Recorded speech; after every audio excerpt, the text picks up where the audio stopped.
Coach 11 with Nick Sellers. How's your week been, Nick? Been good, very busy, but I'm pleased with it, and I've avoided being too busy, which is always a good thing. Brilliant. So, Nick, this week I want to talk to you and discuss imposter syndrome and self-doubt. As a recruiter, some of the most satisfying placements I've made has been with candidates who've initially doubted their abilities, feeling a role was too much of a step up. And imposter syndrome and self-doubt almost held them back from even applying. This makes me wonder, what are the typical signs and symptoms of imposter syndrome? How can individuals identify that they experience it? And more importantly, what can they do to overcome self-doubt and reach their full potential? Good question. And imposter syndrome is a fairly common thing. So for anybody that's listening who feels that they are suffering from imposter syndrome, and we'll go into some of the ways that it manifests itself in a moment, you're definitely not alone, and it's definitely not a permanent state. So be comforted by the fact that you actually can leave it behind. You can work through it and get it behind you. So some of the ways that imposter syndrome manifests itself is through things like self-doubt. Doubting that you've got the credentials, doubting that you can do the job. It most often manifests itself, imposter syndrome, when people have recently been promoted or have moved from one environment to another, like taking on a new job. And there's so much that's new to you. It might be stuff that's well established for the people that work in the environment already, but so much is new to you that you are, let's say, relatively incompetent. And it's not your technical skills, it's not your business skills, it's your knowledge of that environment that is exposed. You and I have talked before, Andrew, about the stages of competence. About 4 levels. Down at the bottom end, you've got the kind of unconscious incompetence level, and at the top, you've got the unconscious competence, where everything comes naturally, you work through everything beautifully. And I think that this kind of ties in with imposter syndrome. So that's self-doubt and stuff. Yeah, it's just because we've kind of moved from one level of competence to another, and we need to restore that. Another way that imposter syndrome can manifest itself is through trying to be too perfect. We don't live in a perfect world. We are not perfect. When we strive to make sure that everything we do is absolutely nailed down, it can lead to a kind of a law of diminishing returns thing that, as we strive to nail that last 1%, then actually we're expending 40 or 50% of our energy on that. And yet, to have got to 95%, 90% may well have been enough in the situation that we're in. So we can waste a lot of time, waste a lot of energy by trying to be too perfect. And people around us can see that. There's a fear of failure. So that thought of being new in the job and being not seen to be delivering. So that's another way that it manifests itself. The inability to take credit for success is another way that imposter syndrome can become clear. Somebody pays us a compliment and we deflect it by saying, yes, but, or something like that. Or even failing to be satisfied with what we've actually just done, what we've just delivered. And then I guess finally, and this isn't an exclusive list, finally, just a sense of feeling isolated can be manifestation of imposter syndrome. Absolutely. And what effect can imposter syndrome have on an individual's career progression? Well, it undermines our confidence, so we don't then attempt to be comfortable. We don't feel comfortable, I should say, rather than don't attempt to feel comfortable. We don't feel comfortable in our surroundings. Everything is a struggle, it's contrived. We don't feel as though we fit in, and therefore we don't fit in. And it just leads to I guess, a list of symptoms that we sense. Maybe people round about us don't see these things, but it just leads to things that that actually just make us continue to feel uncomfortable. Feeling uncomfortable isn't always a bad thing. It can actually be quite a good thing that we feel like we're in a new situation. So a sense of feeling a little bit uncomfortable with that is okay, but we shouldn't feel as though we're completely at sea. Absolutely. So, if somebody recognises that they have imposter syndrome, what practical steps can they take to challenge those feelings? I think what they can do is, first of all, sit down and reflect on whether those feelings, the fears, the panic that go hand in hand with something like imposter syndrome and some of those ways that I mentioned that they manifest themselves. Sit down and just reflect on that. Write things down. Quite often, I'll recommend to a client that they sit down with a clean sheet of paper in front of them and write down pros and cons, that they write down successes and failures, that they write down what they're feeling. Now, they might be the only person that ever reads that. But even just the act of writing things down helps to restore a little bit of sense of order. It actually maybe stops us in our tracks because sometimes our heads go off down a track and rampages away from the reality of a situation. We turn molehills into mountains and other things worse. So sometimes we get carried away with ourselves, but sitting down, writing things down, reflecting can be a tremendously good way of actually restoring a bit of balance. So that's one way. The other way is actually talk to somebody. Um, as a coach, clients do talk to me about self doubt and about the feeling of being an imposter in a role that they've just recently been promoted to. I had a conversation with somebody just a few weeks ago, and actually, as we sat and talked about it, what we arrived at was, they'd been promoted for sure, but actually, they brought lots of experience. They'd already started to effect change, they'd already brought about improvement. So, that sense of being an imposter wasn't actually based on reality. And so talk to somebody is really important. Maybe you can talk to your line manager, maybe you can talk to somebody outside of work, even a peer. If there's somebody that you trust who you know is not going to take what you've talked about and actually use it against you, then talking to other people can actually just restore that sense of balance. Is it something that a line manager should be addressing with a team member or a member of staff if they recognise that they're suffering from imposter syndrome or self doubt? I think managers have to keep an eye out for any reason why somebody in their team is not comfortable or is not achieving. Sometimes people are not comfortable simply because they're just not putting the effort in. And so that's a line manager there has to kind of encourage the right kind of performance, the right kind of behavior. But sometimes people just seem uncomfortable, and it may be that, picking on that sense of perfectionism, if somebody is really laboring to meet a deadline because they're going back over and over and over the same ground, not really making any improvement, line managers usually can see that kind of thing going on, and they can help kind of restore the right balance in approach to that kind of thing. I do believe in that kind of law of diminishing returns thing. We can never be perfect, and even if we did create something that was outstandingly good, it may be that it needs to be changed later because some of the circumstances have been changed, but it doesn't make it any less good. Absolutely, that's a really good point. Like, but more widely across an organisation, are there strategies or initiatives that organisations can implement that would help mitigate imposter syndrome amongst staff?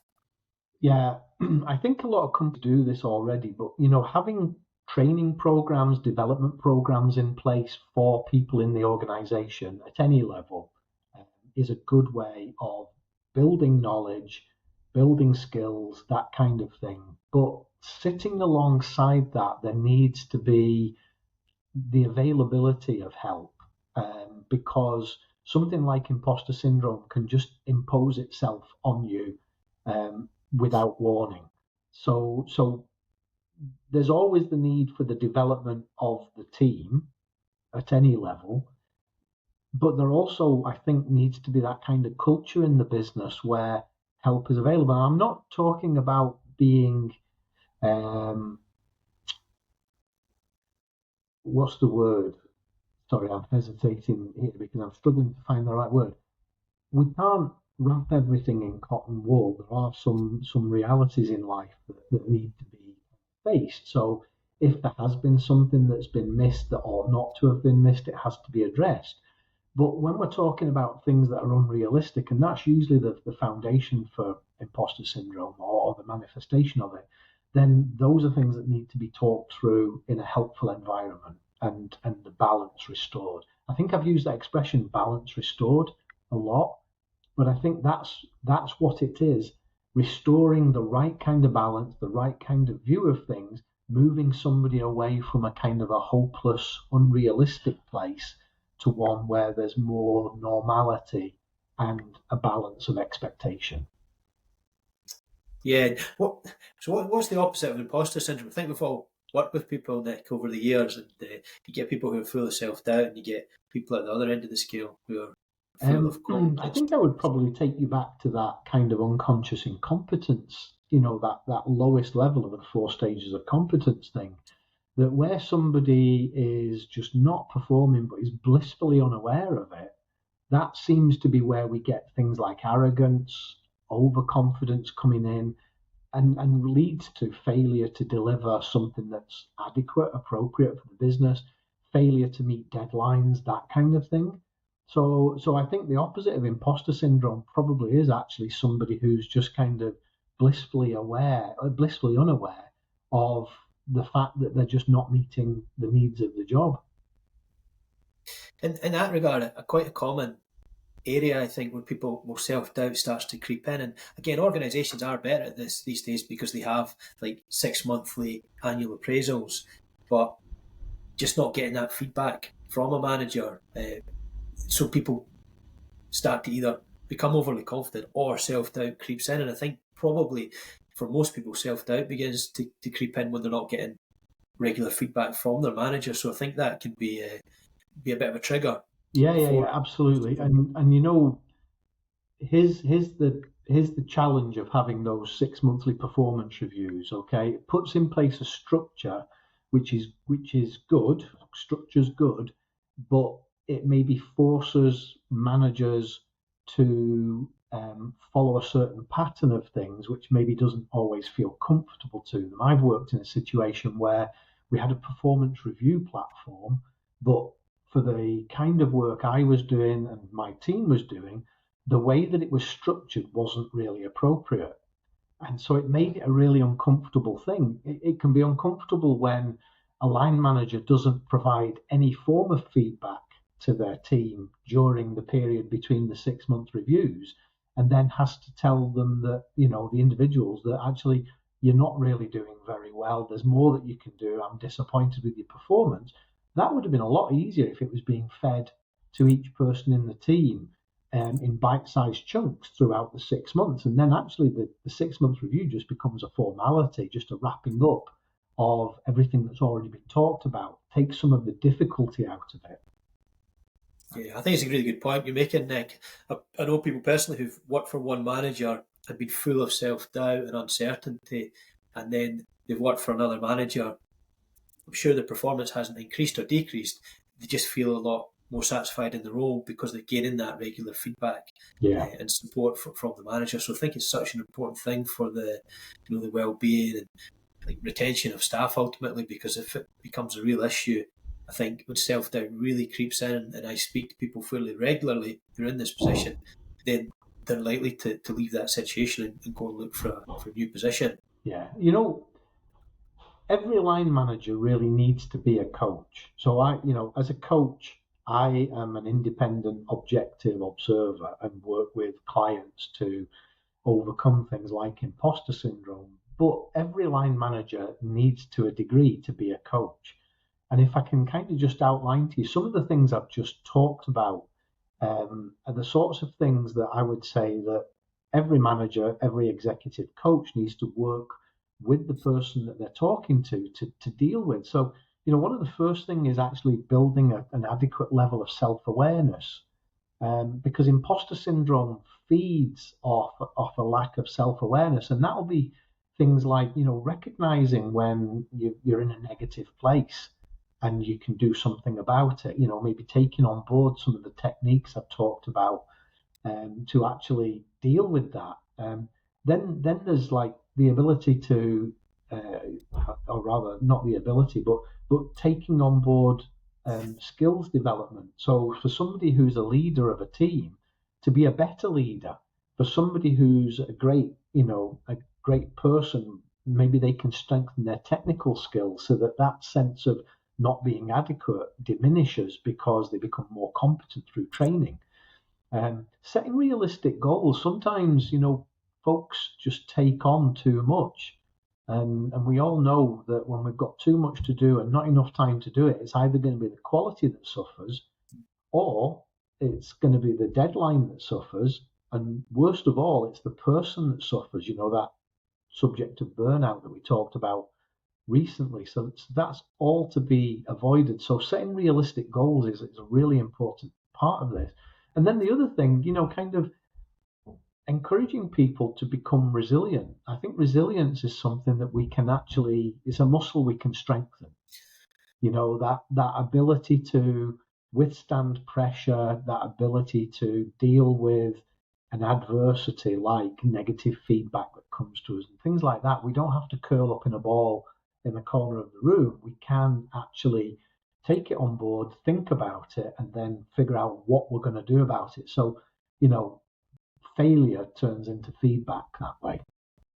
Definitely. I think the word resilience is underutilised in terms of the importance of it in someone's career and life in general, and not to step back from adversity at the first opportunity. And I do think, I do worry sometimes in some ways, we're not maybe encouraged enough to be resilient in certain situations, and it's too easy to look for an excuse to step away from a difficult situation when it shouldn't always be the case. Yeah. How do you? I mean, I personally, I think when I was younger, I probably lacked resilience in some areas, and I look back now and I think, why did I not persevere and try harder? And I stepped away from it because it was too difficult, and I kind of no major regrets, but I do regret some of the things I've stepped away from. Is resilience something you can train, or is it just you develop it with experience and life experience? Yeah, I think you can. I mean, what is experience except having been through something and learned from it? So as an experienced manager, you are faced with maybe unexpected situations with members of your team.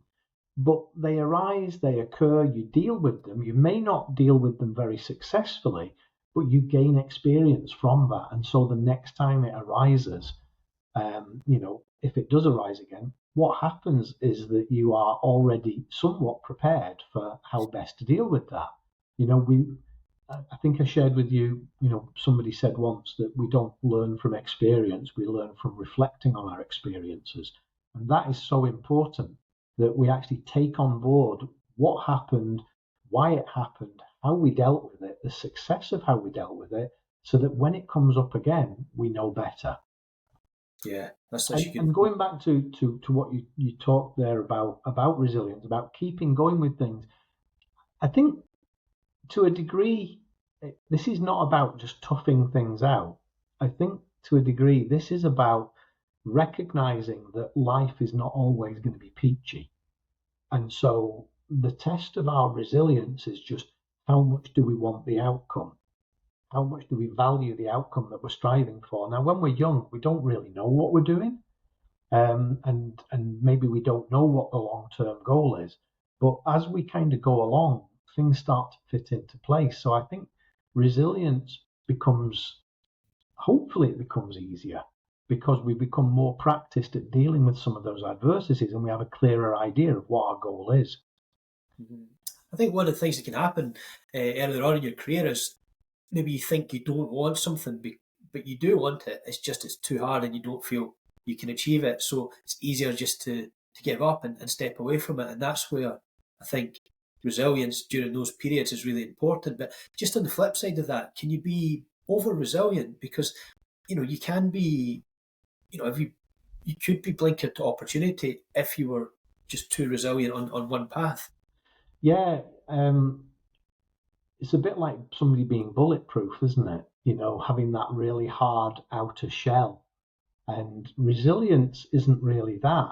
I think sometimes, we work with people who are unmoving, they're totally focused on what they're aiming for and they're completely unmoving. But I don't think that's necessarily resilience. I actually think that can actually just be an extremely tough outer shell that's there. What's going on inside is where resilience comes from. So it's not what we show people, it's what we're actually experiencing and dealing with inside.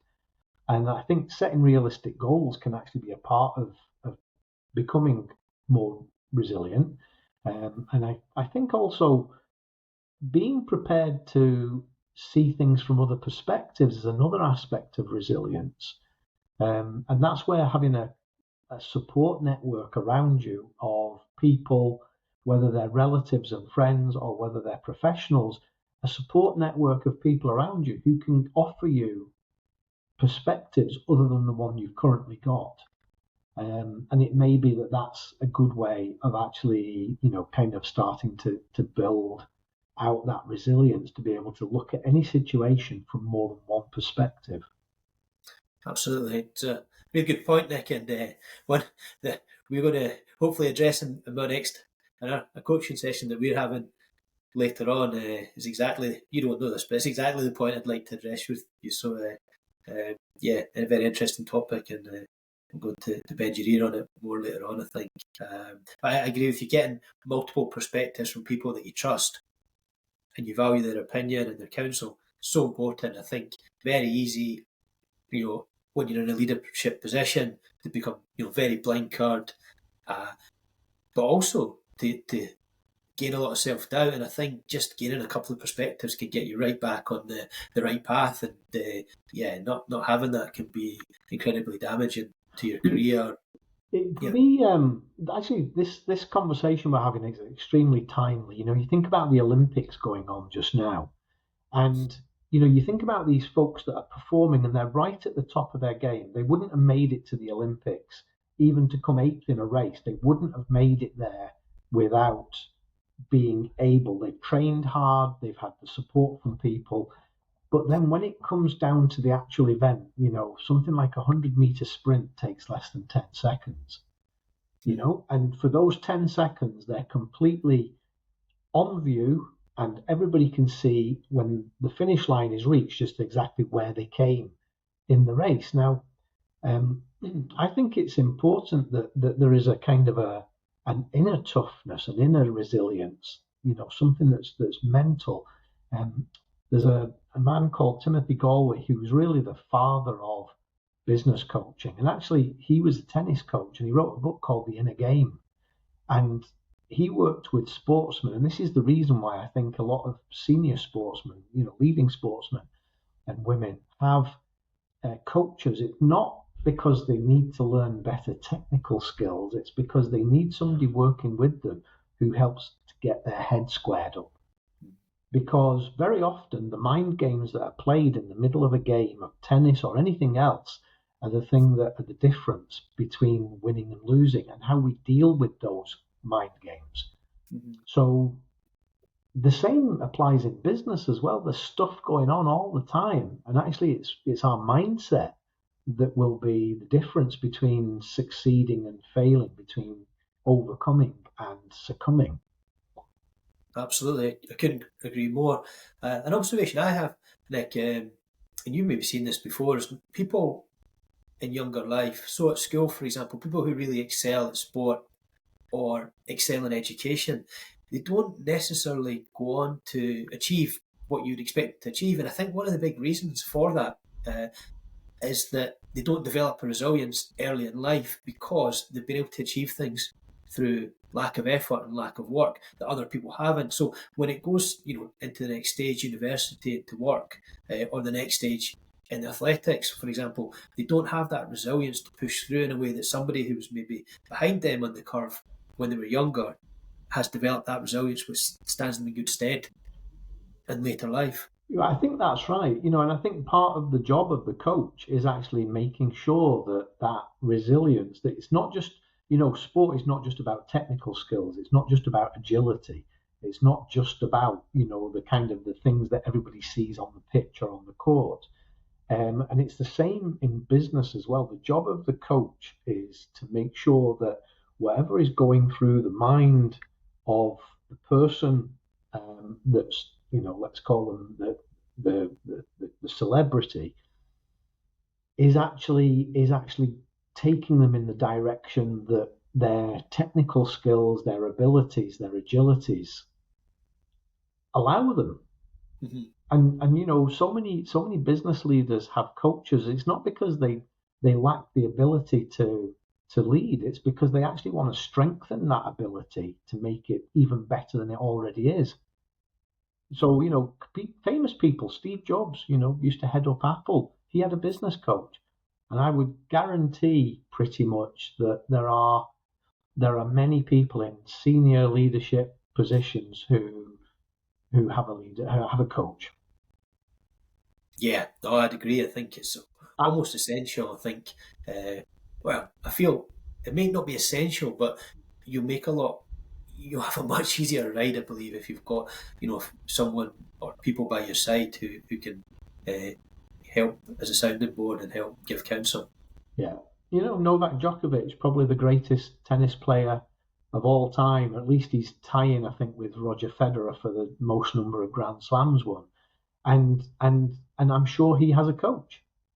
The coach doesn't get on the court with him, but the coach is there watching, and I'm sure there's conversations that take place off court that actually keep him at the top of his game and keep him performing as well as he can do. So, and I don't mean coach isn't always somebody that's in a paid position. A coach can be somebody that you really know can help you, somebody that you can trust. Absolutely agree. Last point I just want to ask you about, Nick. So obviously we can see that imposter syndrome is very common in the workplace, and we've touched upon sports, which I think, you can see the similarities. But are there other areas such as personal relationships or creative pursuits where imposter syndrome can be common, and is it the same process to address self doubt in these other areas? I think so. I think if you think about you as a person, not you, but as we each think about ourselves as people, we have different departments or compartments in life, different roles that we fulfill. And in each one of those roles, we're at a certain level of competence. It goes back to that 4 levels of competence thing. As we practice something, as we develop, we become more competent. So when you take on something new, when there's a change of circumstances, it might move us back a stage or two in terms of competence. And that's where we're going to be exposed to something like imposter syndrome, or one of the ways in which it manifests itself. So, that perfectionism thing might come in. It might be that we start to lack confidence. It may be that there's that self doubt. There's all sorts of ways in which it can manifest itself. And I don't think we need to just say it's true of the workplace. I think it can be true in relationships. I think it can be true in so many things that we undertake. Absolutely. I think it's a bit like when you learn to drive. I don't know how long ago you learned to drive, but I remember the day that I passed my driving test, and up until that point, I'd always had either the instructor or the examiner in the seat next to me. And then they said, yes, you've passed. And that became the tick in the box that said, now I can go drive the car by myself. And I was more nervous then when I was actually sitting by myself in the car, because I didn't have anybody sitting next to me who was going to give me a word of advice or instruction at any moment. Definitely. That's fascinating, Nick. And my big takeaway from this discussion really is whether it's imposter syndrome or self doubt, it can be really quite devastating for your career trajectory, and it's something that's really important to address. And the key takeaway is to address that. You really need to gain some guidance, or from people you trust, Yeah. and not just keep it bolted up. So yeah, fantastic, Nick. Really appreciate it. I think talk about this topic for a long time, and again, really appreciate your time on this week, and hopefully you'll catch up again with me next week. Yep, absolutely. It's been a pleasure to talk to you again, Andrew. And as always, I'm already looking forward to the next conversation. Fantastic, Nick. Have a good week. Thanks very much. You too. Thanks.